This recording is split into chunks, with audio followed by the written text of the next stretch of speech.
Hello everyone, it's Shane Kanto, your Wasteland reviewer, and I'm here to review Dopesick, and this is a mini-series from Hulu from creator Danny Strong, focusing on the opioid crisis from Purdue Pharma, created by Oxycontin, and really focusing on the Appalachian communities of like West Virginia and how this extremely addictive drug caused horrible pain and sufferings for so many people. This is a very dramatic and intense show. It balances a lot of different story threads, and it could be a little overwhelming, and some of the things, like some of it feels really on the nose, like certain historical things. It's like, oh, I'm gonna make this reference to today, and that could take you out of the show a little bit.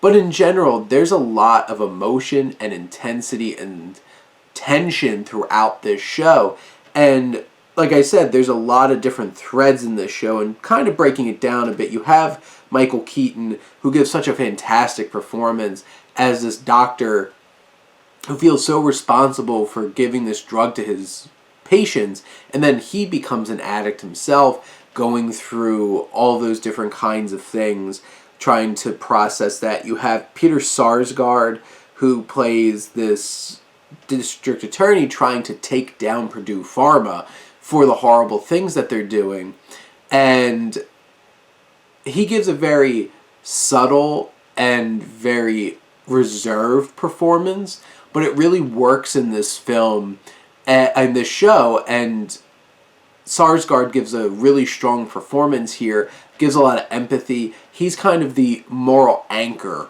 of the show, and trying to see him take them down. Michael Stuhlbarg, who plays Richard Sackler, is such a scumbag, and he plays him with such an interesting like accent and affect and presence, and how he carries himself.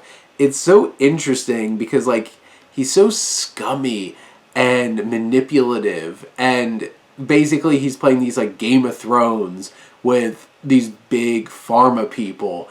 And that is such an interesting and strange offshoot of this show, and this one subplot going on.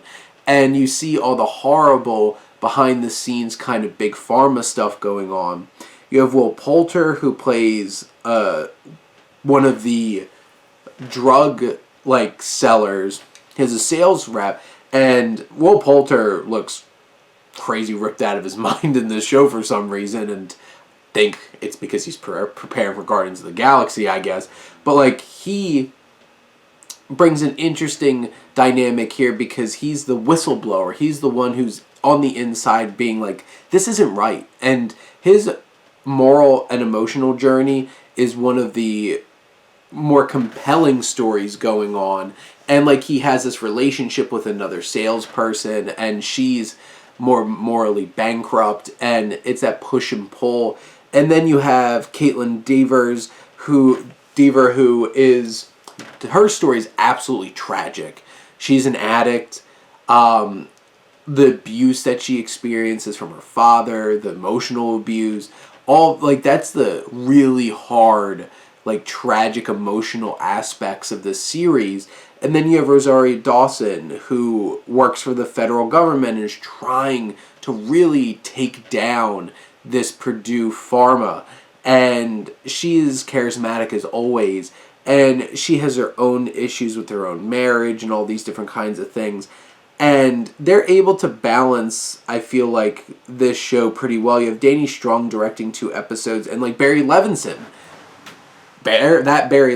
directs a couple of the episodes here, and this is an impactful and meaningful and still very relevant kind of series that packs an emotional punch while also being informative and being a good warning tale of the horrible things that happen with drug abuse.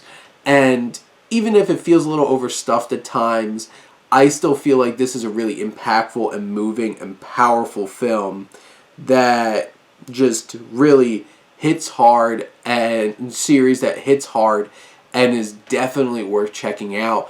All 8 episodes are up now on Hulu, so go check it out. But those are my thoughts on Dopesick. Let me know what you think, and let's talk some TV. But thank you as always for tuning in and supporting your Wasteland reviewer.